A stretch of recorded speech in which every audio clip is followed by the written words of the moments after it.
Well, recently we have seen the Free Market Foundation challenge the constitutionality that's of some sections of the labour law, but behind this challenge there is a very real concern that a variety of real and passive taxes implemented here in South Africa since 1994 have made small businesses impossible to operate.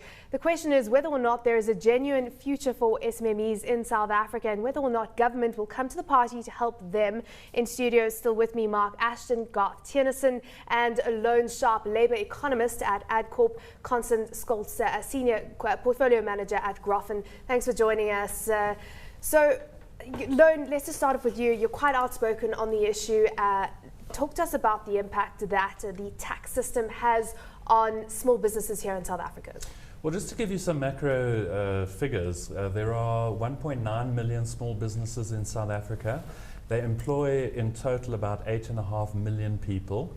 So the average business is just 4 people, including the owner-entrepreneur. Over the last decade, the number of small businesses in South Africa has fallen by 440,000. So we've had a sharp decline in the number of people operating their own businesses, or at least declaring those businesses to the authorities. We've got good reasons to believe that the businesses continue to operate but stop reporting themselves to Stats SA or SARS for income tax purposes. So we've got to ask, in the context of those facts, what is going on? Why is there a crisis in the small business sector in South Africa? Would you say the crisis can be directly tied to the tax system? I would say definitely, from our experience, we operate in Africa and the Middle East. I don't think you can just tie it to one factor only. That will be pretty harsh on the revenue services. I think there's many other factors that plays major roles in these small and medium enterprises failing. So no, you cannot just tie it to one specific factor. That being said, give us your view on how the tax system here in South Africa makes life difficult or perhaps harder for small businesses, if that is your view? Yeah, I think there's definitely something that we can do. That is for sure. And I would like to reiterate on the fact that it does place a massive burden on, administrative burden on these small and medium enterprises. As my colleague said here, it is really a matter of small businesses operated by very few people, and people tend to forget that the entrepreneur needs to do everything in the business. Mm-hmm. So many times the administration or the administrative function is not done as well as it should be. So we can do a lot there in compliance, definitely, and we also saw the fact that there's many businesses that do comply, and then you see those ones that does not comply, and that has a big impact on competition.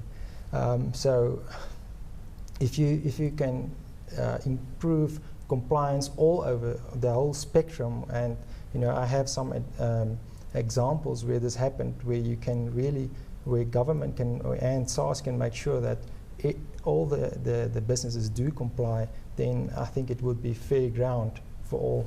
Mm-hmm. Yeah, I mean, maybe give it as a practical example. So, I mean, I don't think anyone knocks the fact that SARS is a very good institution and they play a critical role in what we do here in South Africa. But, so, I can even look from my own situation. 6 years ago, crashed a small business. I'm still 5 years down the line fighting penalties and whatever it was, because, at the end of the day, the business ran out of money. There was no way to be able to pay. It was never a profitable thing. It was never a hugely successful thing.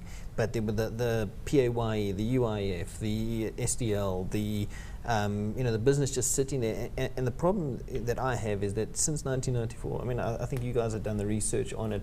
There's 15, 17 new taxes that have been implemented on businesses. It's just becoming prohibitive. And these guys, instead of getting out there and starting businesses, they never get ahead of the game, and they never get into a real business, the only time a business really gets into the tax loop is when it should be making money.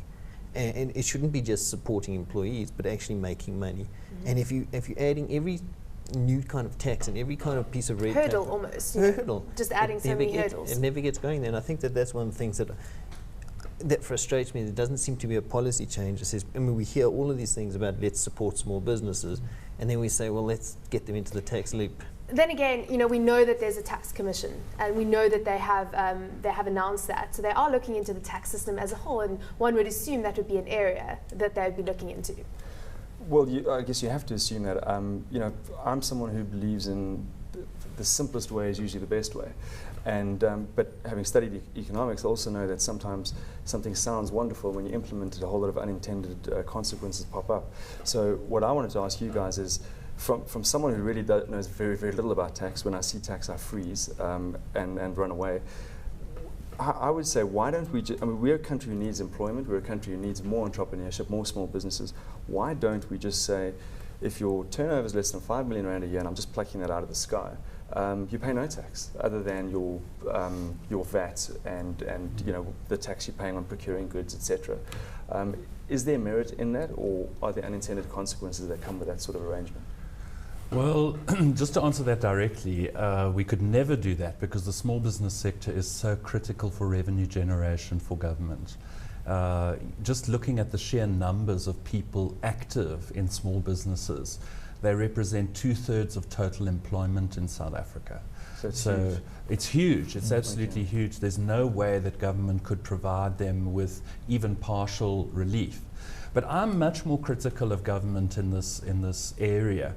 Over the last 10 years in the World Bank's annual Doing Business survey, South Africa's tax regime dropped 42 places because of the growing complexity of our tax system.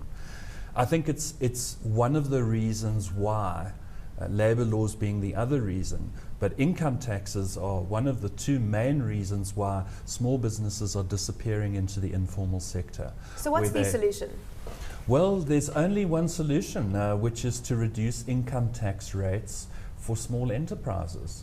Government is sophisticated enough, at least in SARS, to know that if you reduce income tax rates, income taxes probably will go up because more people are brought into the net. Because as you're saying, all those 440,000 businesses that have disappeared from the informal sector since 2006 perhaps might find a reason to be able to come back into the formal net and scope of SARS. Yeah, I think absolutely. So what we're seeing is the disintegration of the formal economy, and labor laws and income taxes are the reason.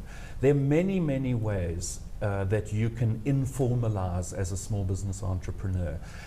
You can expense all of your costs through a private company.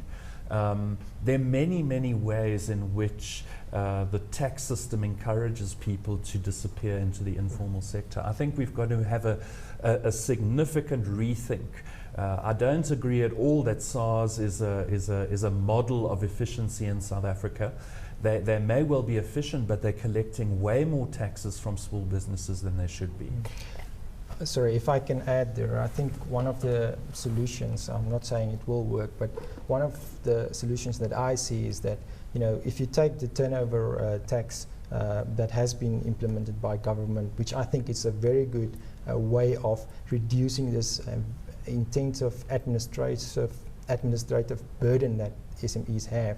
But what I see wrong with that is that there's so many businesses that do not fall under this criteria, because I think we can really incorporate much more of these SMEs into such a more simpler tax system. But the issue with the turnover tax is that it really only applies to services companies. If you're not a services company, you've got all these expenses which are deductible, and maybe it's better to pay on the bottom line as opposed to the top line. That's correct, yeah. So also, if that's one of the other things that I think we can do more, and we need to look at alternatives for SMEs because they really, really struggle with all these different compliances, rules and regulations.